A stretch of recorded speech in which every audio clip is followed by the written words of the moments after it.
नमस्कार साथियों, मैं अजय कुमार। जब भी कोई यह कहता है कि भारत को बहुसंख्यकों के हिसाब से चलना चाहिए, तो वह यह भी कह रहा होता है कि भारत को संविधान के हिसाब से नहीं चलना चाहिए। सरकार भले ही बहुमत से चुनी जाती है, मगर सरकार बहुसंख्यकवादी नजरिए से नहीं चलाई जा सकती है। भारत के समाज में हिंदुओं का बहुमत है, तो हो सकता है कि राज्य पर हिंदुओं का मत हावी हो जाए। भारत के समाज में अमीरों का दबदबा रहता है, तो हो सकता है कि सरकार में पूंजीवादी नीतियां हावी हो जाएं। भारत के समाज के भीतर ब्राह्मणवादी ढांचा काम करता है, जातिवादी ढांचा है, तो हो सकता है कि सरकार में भी ऐसा ढांचा बन जाए। समाज में ऐसी प्रकृति होती है कि जिसके पास ताकत होता है वह कमजोरों का शोषण करने लगता है, तो हो सकता है कि ताकतवर लोग ही किसी ना किसी तरीके से सरकार में बैठ जाएं। इस तरह की सभी प्रवृत्तियों पर, इस तरह की सभी टेंडेंसी पर लगाम लगाने के लिए ही संविधान बना है, और यह देश संविधान के मुताबिक चलता है, और संविधान के मुताबिक चलना चाहिए, ना कि किसी भी तरह की बहुसंख्यकवादी प्रकृति के हिसाब से। इलाहाबाद हाई कोर्ट के जस्टिस शेखर यादव ने विश्व हिंदू परिषद की लीगल सेल की तरफ से आयोजित एक कार्यक्रम में हिस्सा लिया। इस आयोजन में जस्टिस शेखर यादव ने कहा कि मुझे यह कहने में कोई हिचक नहीं है। जस्टिस शेखर यादव कह रहे हैं कि हिंदुस्तान देश के बहुसंख्यकों के हिसाब से चलेगा, यह कानून है।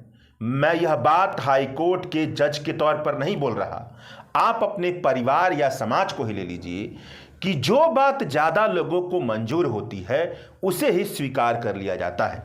यह जस्टिस शेखर यादव का वक्तव्य है। अव्वल बात तो यह है कि जस्टिस शेखर यादव या किसी भी जज का जो जज धर्म होता है, वह यही कहता है कि किसी भी धार्मिक या जातीय या पहचान के आधार पर खड़ी की गई सभा में जाने से परहेज करना चाहिए। मगर चले गए जज साहब तो चले गए।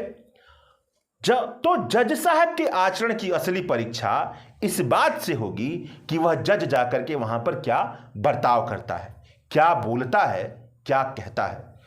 अब अगर जस्टिस शेखर यादव की बात को संविधान के आधार पर तौलें और हकीकत जानने की कोशिश करें, तो हकीकत यह है कि संविधान के किसी भी अनुच्छेद में और किसी भी प्रावधान में यह शब्द नहीं लिखा है, यह वाक्यांश नहीं लिखा है कि यह देश बहुसंख्यकों के आधार पर चलेगा। संविधान के किसी भी अनुच्छेद और किसी भी प्रावधान से दूर दूर तक यह अर्थ नहीं निकलता है कि यह देश बहुसंख्यकों के नजरिए के आधार पर चलेगा। संविधान जिन यूनिवर्सल ट्रूथ और बुनियादी मूल्यों पर खड़ा है, उन मूल्यों के आधार पर कहीं से भी यह निष्कर्ष नहीं निकलता है कि संविधान बहुसंख्यकों के नजरिए पर चलेगा, हिंदुओं के नजरिए पर चलेगा। जब संविधान ही बहुसंख्यकों से हिसाब से किसी भी तरह का जिक्र नहीं करता है, तो कानून कैसे बनता है? क्योंकि कानून तो संविधान से ही निकलता है। मतलब जज शेखर यादव सरासर झूठ बोल रहे हैं जब वह कह रहे हैं कि यह कानून कहता है, तो ऐसा कोई कानून आज तक नहीं बना है कि हिंदुस्तान को बहुसंख्यकों के हिसाब से चलना चाहिए। यह बात पूरी तरह से झूठी है, संविधान विरोधी है, सरासर झूठी है। जज साहब अपनी बात को स्पष्ट करने के लिए उदाहरण देते हैं कि परिवार और समाज में वही बात स्वीकार की जाती है जो बात ज्यादा लोगों को मंजूर होती है। मतलब जहां पर जिस विषय पर, जिस बात को लेकर के, जिस बात के पीछे ज्यादातर लोग खड़े होते हैं, वही स्वीकार कर ली जाती है। जज साहब की यह बात सुनकर शायद आप भी कहेंगे जज साहब तो शायद ठीक बोल रहे हैं, यही तो हमारे परिवार और समाज में होता है। लेकिन यहां भी जज साहब गलत हैं और आप भी शायद गलत हैं। हमारा देश संविधान के प्रावधानों के मुताबिक चलता है, न कि परिवार और समाज का बहुमत क्या कहता है। समाज की परंपराएं, नियम, परिवार के नियम और परंपराएं क्या कहती हैं, क्या समाज मंजूर करेगा, क्या परिवार मंजूर करेगा, उसके मुताबिक हमारा देश नहीं चलता है, संविधान के मुताबिक चलता है। परिवार और समाज के बहुमत ने तो बहुत लंबे समय तक सती प्रथा को स्वीकार किया है, बाल विवाह को स्वीकार किया है। कानून होने के बावजूद भी परिवार और समाज में दहेज प्रथा धड़ल्ले से कायम है। परिवार और समाज आज भी जाति के नियमों पर चलता है, धर्म के कर्मकांडों के हिसाब से अपने कई फैसले करता है। आज भी परिवार और समाज में स्त्रियों को पुरुषों के मुकाबले कुछ भी नहीं समझा जाता है। कहने का मतलब यह है कि हमारे परिवार और समाज में ऐसी कई बातों की मंजूरी है जो स्वतंत्रता, समानता और न्याय की बुनियाद पर पूरी तरह से खारिज किए जाने चाहिए। व्यक्ति के गरिमापूर्ण जीवन जीने के बुनियाद पर पूरी तरह से खारिज होने चाहिए। जो स्वतंत्रता, समानता और न्याय की बुनियाद पर बने संविधान के आधार पर पूरी तरह से खारिज होते हैं। मतलब परिवार और समाज में जो बहुमत स्वीकार करता है उसके हिसाब से देश चलाने की वकालत करना बिल्कुल गलत है और जज साहब ने यही किया है। भारत के संविधान के मौलिक अधिकार को कभी उठाकर ध्यान से पढ़िएगा। मौलिक अधिकार के प्रावधान को पढ़ करके आराम से सोचिएगा। मौलिक अधिकार के प्रावधान का अर्थ, उसकी भाषा, राज्य और सरकार को यह बहुत स्पष्ट तरीके से बताते हैं कि व्यक्ति महत्वपूर्ण है, ना कि समाज। व्यक्ति की स्वतंत्रता, समानता और न्याय महत्वपूर्ण है, ना कि बहुमत का नजरिया। बहुसंख्यक समाज का वैसा कोई भी नजरिया जो व्यक्ति के अधिकार को कुचलता हो वह लागू नहीं किया जा सकता है। बहुसंख्यक समाज का वैसा कोई भी नजरिया जो व्यक्ति की स्वतंत्रता, समानता और न्याय पर हमला करता हो वह लागू नहीं हो सकता है। अब थोड़ा प्रावधान पढ़कर ही देख लीजिए। भारतीय संविधान का अनुच्छेद 14 कहता है कि राज्य भारत के राज्य क्षेत्र में बसे किसी भी व्यक्ति के विधि के समक्ष समता या विधियों के समान संरक्षण से उसे वंचित नहीं करेगा। अनुच्छेद 15 कहता है कि राज्य किसी नागरिक के विरुद्ध केवल धर्म, मूलवंश, जाति, लिंग, जन्मस्थान या इनमें से किसी के आधार पर कोई भी भेद नहीं करेगा। अनुच्छेद 19 के मुताबिक व्यक्तियों को अथाह स्वतंत्रता हासिल है। उसे स्वतंत्रता पर बहुसंख्यक मत के मुताबिक प्रतिबंध नहीं लगाया जा सकता है। बहुसंख्यकवाद के मुताबिक उसकी स्वतंत्रता नहीं छीनी जा सकती है। उस पर कोई प्रतिबंध नहीं लग सकता है कि हिंदू धर्म क्या सोचता है। अनुच्छेद 25 के मुताबिक सभी व्यक्तियों को अंतःकरण की स्वतंत्रता हासिल है।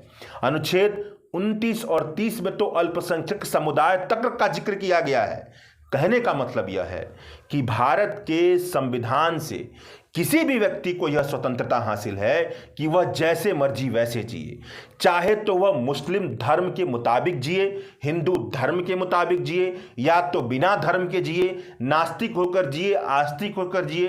कुछ जायज प्रतिबंधों के अलावा ऐसी कोई अनिवार्यता नहीं है जो यह बताती हो कि बहुसंख्यक के हिसाब से चलना है, हिंदू धर्म के हिसाब से चलना है। अगर शादी होगी तो पंडितों के हिसाब से होगी, अगर पूजा होगा तो पंडितों के हिसाब से होगा, अगर रीति रिवाज अपनाना है तो हिंदू धर्म का अपनाना है, अगर मांस मछली खाना है तो हिंदू धर्म के मुताबिक खाना है, मुस्लिम धर्म के मुताबिक कुछ भी नहीं करना है। इस तरह की कोई भी बात भारत के संविधान के मुताबिक नहीं कही जा सकती है और ना ही भारत के संविधान से ऐसा कोई अर्थ नहीं निकलता है। उल्टे अल्पसंख्यक समुदाय के अधिकारों का भारतीय संविधान संरक्षण करता है। भारत के संविधान के मुताबिक बहुमत केवल एक प्रक्रिया है। निर्णय लेने की प्रक्रिया में, फैसला लेने की प्रक्रिया में यह प्रक्रिया अपनाई जाती है। जिस बात पर ज्यादातर लोग सहमति दिखाएंगे उसको अपना लिया जाएगा। मगर ध्यान देने वाली बात है कि ऐसी किसी भी बात को बहुमत से भी नहीं अपनाया जा सकता है जो संविधान के विरोध में हो। मतलब भारत का बहुमत भले ही कहे कि भारत में बहुसंख्यक समाज हिंदू धर्म से आता है तो भारत को हिंदू धर्म के मुताबिक चलना चाहिए, मगर भारत का संविधान कहता है कि भारत एक धर्मनिरपेक्ष राज्य है। यहां पर सभी धर्मों का सम्मान है। अगर धर्म में कुछ भी इंसानियत के खिलाफ होगा, जन कल्याण के खिलाफ होगा, जनहित के खिलाफ होगा तो राज्य उस पर हस्तक्षेप भी करेगा। मगर राज्य और भारत की सरकार को यह अधिकार नहीं मिला है कि वह किसी धर्म के आधार पर चले। किसी भी धर्म के आधार पर वह नहीं चल सकती है। सरकार भले ही बहुमत से चुनी जाती है मगर सरकार को यह अधिकार नहीं है कि वह बहुसंख्यकवादी हो जाए या किसी भी धर्म के आधार पर चले। सरकार के हर निर्णय और हर कदम की परीक्षा बहुसंख्यकवादी नजरिए से नहीं होगी बल्कि संविधान के मूल्यों के आधार पर होगी। इसीलिए एक बहुसंख्यकवादी लोकतांत्रिक राज्य की तानाशाही पर लगाम कसने के लिए संविधान की मौजूदगी है। बहुसंख्यकवाद हर बार यह कोशिश करता है कि लोकतंत्र को संख्याओं के गणना शास्त्र में बदलकर संख्या बल में जो दुर्बल संरचनाएं हैं उनको हमेशा हाशिए पर धकेल दिया जाए और बहुसंख्यकवाद की इसी बदनीयती से बचने के लिए संविधान की मौजूदगी है और यह देश संविधान के मुताबिक चलना चलना चाहिए। जस्टिस शेखर कुमार यादव इससे पहले भी कई बार अनर्गल बातों का प्रसार कर चुके हैं। जस्टिस शेखर कुमार यादव ने विश्व हिंदू परिषद के अपने वक्तव्य में यह भी कहा कि यह जो कठमुल्ले हैं, यह सही शब्द नहीं है, लेकिन कहने में परहेज नहीं है, क्योंकि वह देश के लिए बुरा है, देश के लिए घातक हैं, उसके खिलाफ है, जनता को भड़काने वाले लोग हैं, देश आगे ना बढ़े इस प्रकार के लोग हैं, उनसे सावधान रहने की जरूरत है। यह जस्टिस शेखर कुमार यादव कह रहे हैं।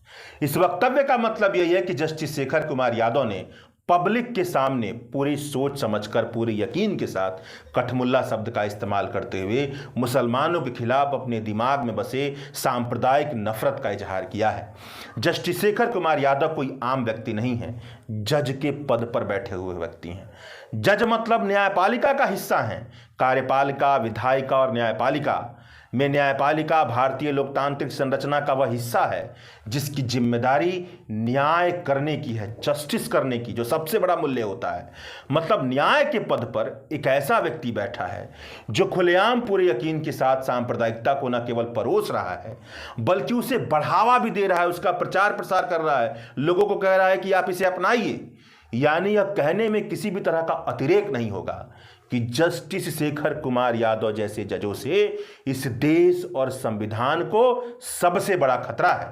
इलाहाबाद हाई कोर्ट के जस्टिस शेखर कुमार यादव या कोई भी जस्टिस केवल भारत का आम नागरिक नहीं होता है, बल्कि वह संविधान का प्रतिनिधि होता है, संविधान का कस्टोडियन होता है, संरक्षक होता है, एक ऐसा नागरिक होता है जिसको यह इजाजत नहीं कि किसी भी सार्वजनिक मंच पर उसका बर्ताव संविधान के बुनियादी मूल्यों के विपरीत हो। अगर सोच समझकर, जानबूझकर किसी सार्वजनिक मंच से कोई जज बार बार ऐसे बयान देता हो जो संविधान के बुनियादी मूल्यों के विरोध में खड़े हों, तब इसका मतलब है कि उस जज से इस देश के लोगों को बहुत ही ज्यादा खतरा है, इस देश की न्याय व्यवस्था को खतरा है। और ऐसे जजों पर कठोर अनुशासनात्मक कार्रवाई, डिसिप्लिनरी एक्शन होना चाहिए।